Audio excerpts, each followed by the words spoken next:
ಎಲ್ಲರಿಗೂ ನಮಸ್ಕಾರ. ನಾನು ನಿಮ್ಮ ಶೌರ್ಯ ಕನ್ನಡಿಗ ಮಾತಾಡ್ತಾ ಇದ್ದೀನಿ. ನನ್ನ ಚಾನಲ್ ಯಾರು ಬಂದಿರಾ ಎಲ್ಲ ಸಬ್ಸ್ಕ್ರೈಬ್ ಮಾಡ್ಕೊಬಿಡಿ ಇವಾಗಲೇ. ಇಲ್ಲ ನನ್ನ ಚಾನಲ್ನ ಮಿಸ್ ಮಾಡ್ಕೊತೀರಾ, ನನ್ನ ವೀಡಿಯೋಗಳನ್ನ ಮಿಸ್ ಮಾಡ್ಕೊಬಿಡ್ತೀರಾ.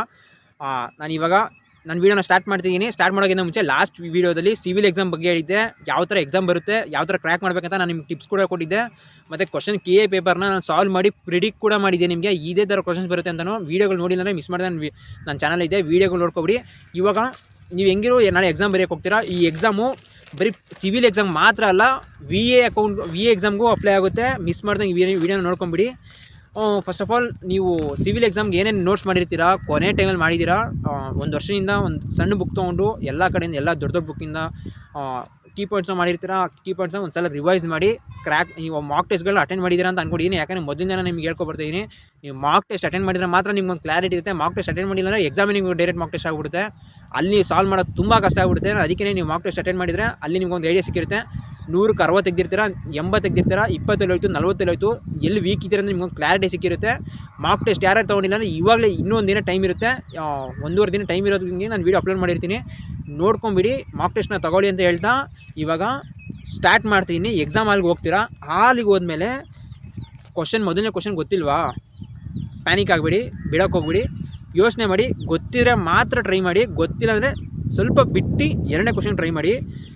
ಒಂದು ಪ್ರಶ್ನೆ ಗೊತ್ತಿಲ್ಲ ಅಂದರೆ ಗುರುತು ಹಾಕಿ ಮುಂದಕ್ಕೆ ಹೋಗಿ, ಕೊನೆಯಲ್ಲಿ ಮತ್ತೆ ಬನ್ನಿ.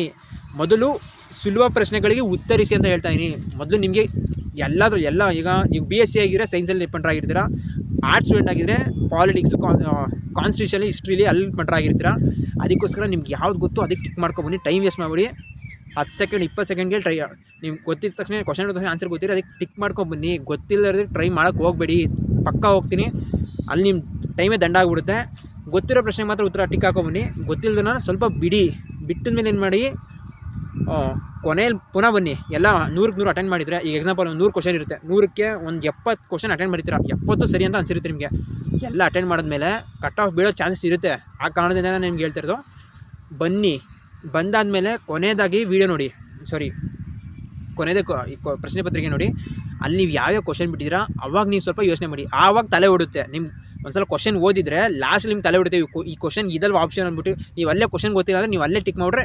ಎಲ್ಲ ಸ್ಟೂಡೆಂಟ್ಸ್ ಏನು ಮಾಡ್ತಾರೆ ಅಂದರೆ, ಎಲ್ಲ ಎಕ್ಸಾಮ್ ಆಸ್ಪಿರೆಂಟ್ಸ್ ಏನು ಮಾಡ್ತಾರೆ ಅಂತಂದರೆ, ಒಂದು ಕ್ವಶನ್ ನೋಡ್ತಾರೆ, ಅದಕ್ಕೆ ಆನ್ಸರ್ ಗೊತ್ತಿಲ್ಲ ಅಂದರೆ ಅದಕ್ಕೆ ಟ್ರೈ ಮಾಡಿಬಿಡ್ತಾರೆ. ಟ್ರೈ ಮಾಡಿಬಿಟ್ಟು ಏನಾಗುತ್ತೆ, ಎಕ್ಸಾಮ್ ಕ್ವಶನ್ ತಪ್ಪಾಗ್ಬಿಡುತ್ತೆ. ಕ್ವಶನ್ ತಪ್ಪಾಗ ನೆಗೆಟಿವ್ ಬರುತ್ತೆ. ನೆಗೆಟಿವ್ ಬಿದ್ದಾಗ ಇಡೀ ನಿಮ್ಗೆ ಎಷ್ಟು ಮೈನಸ್ ಆಗುತ್ತೆ, ನಿಮ್ಮ ಕಟ್ ಆಫ್ ಕಡಿಮೆ ಬೀಳುತ್ತೆ. ಕೆಲಸ ಒಂದೊಂದು ಮಾರ್ಕ್ಸಲ್ಲಿ ಕಳ್ಕೊತೀವಿ, 2 ಮಾರ್ಕ್ಸಲ್ಲಿ ಕಳ್ಕೊತೀವಿ ಅವರೆಲ್ಲ. ಹಿಂಗೆ ಇದೇ ತಪ್ಪು ಎಡ್ವರ್ಡ್ ಮಾಡೋದು, ಅದನ್ನೇ ದುಡ್ಕೋದು ಅಂತ ಅನ್ನೋದು, ಅದನ್ನೇ ಆ ಥರ ಅನ್ನೋದು. ಈ ತಪ್ಪುಗಳನ್ನ ನೀವು ಮಾಡೋಕ್ಕೆ ಹೋಗ್ಬಿಡಿ. ನಾನು ಹೇಳ್ತಾ ಇರಲ್ವಾ, ನಿಮ್ಗೆ ಗೊತ್ತಿಲ್ಲ ಅಂದರೆ ಬಿಡಿ. ಲಾಸ್ಟ್ ನೀವು ಕ್ವಶನ್ ಒಂದ್ಸಲ ಓದಿ, ಆಪ್ಷನ್ ಓದಿ. ನೀವು ಒಂದು 6-7 ಕ್ವಶನ್ ಆದಾಗ ಅದಕ್ಕೆ ಸಿಮಿಲರ್ ಆಗಿರೋದಕ್ಕೆ ಮೊದಲನೇ ಕ್ವಶನ್ ಸಿಮಿಲರ್ ಆಗಿರೋ ಥರ 7 ಕ್ವಶನ್ ಇರುತ್ತೆ. ಆವಾಗ ನಿಮಗೆ ಸಾಲ್ವ್ ಆಗೋದು, ಪ್ರಾಬ್ಲಮ್ ಸಾಲ್ವ್ ಆಗುತ್ತೆ, ಡೌಟ್ ಸಾಲ್ವ್ ಆಗುತ್ತೆ. ಈ ವಿಡಿಯೋನ ಅದಕ್ಕೋಸ್ಕರ ನಾನು ನಿಮ್ಮ ಕೊನೆವರೆಗೂ ನೋಡಿ ಅಂತ ಹೇಳಿದ್ದು.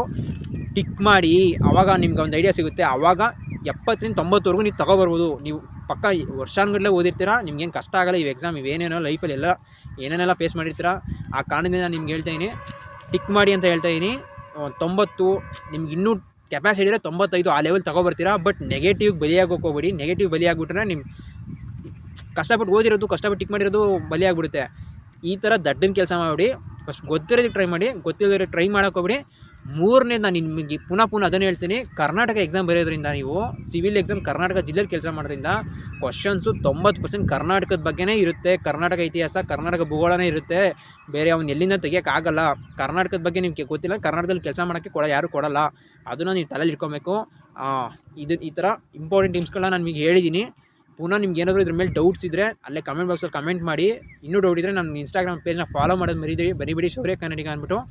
ಪೇಜಲ್ಲಿ ಒಂದು ಮೆಸೇಜ್ ಹಾಕಿ, ಏನಾರು ಡೌಟ್ಸ್ ಇದ್ದರೆ, ಏನಾದ್ರು ಕ್ಲಾರಿಫಿಕೇಷನ್ ಅಂತ ಇದ್ದರೆ. ಎಲ್ಲ ಎಕ್ಸಾಮ್ ಚೆನ್ನಾಗಿ ಮಾಡಿ ಅಂತ ಹೇಳ್ತಾ ಇದ್ದೀನಿ. ನಿಮ್ಗೆ ಏನಾದ್ರು ಸ್ವಲ್ಪ ಡೌಟ್ಸ್ ಇದ್ದರೆ ಮೆಸೇಜ್ ಮಾಡಿ ಅಂತ ಹೇಳ್ತಾ, ನನ್ನ ಚಾನಲ್ನ ಇವಾಗಲೇ ಸಬ್ಸ್ಕ್ರೈಬ್ ಮಾಡ್ಕೊಳ್ಳಿ. ನನ್ನ ಪೇಜ್ನ, ನೀವು ವೀಡಿಯೋನ ಇಷ್ಟ ಆಗಿರಿ ನಿಮ್ಮ ಫ್ರೆಂಡ್ಸ್ ಮತ್ತು ಫ್ಯಾಮಿಲಿಗೆ ಶೇರ್ ಮಾಡಿ, ತುಂಬ ಹೆಲ್ಪ್ಫುಲ್ ಆಗುತ್ತೆ. ಎಲ್ಲರಿಗೂ ಧನ್ಯವಾದ ಅಂತ ಹೇಳ್ತೀನಿ. ಎಕ್ಸಾಮ್ಸ್ ಎಲ್ಲರೂ ಚೆನ್ನಾಗಿ ಬರೀ, ಆಲ್ ದ ಬೆಸ್ಟ್ ಅಂತ ಹೇಳ್ತಾ ಇದ್ದೀನಿ. ಜೈ ಹಿಂದ್, ಜೈ ಕರ್ನಾಟಕ. ಸರಿ, ಬಾಯ್, ಸಿಗೋಣ ನೆಕ್ಸ್ಟ್ ವೀಡಿಯೋದಲ್ಲಿ ನಾವು.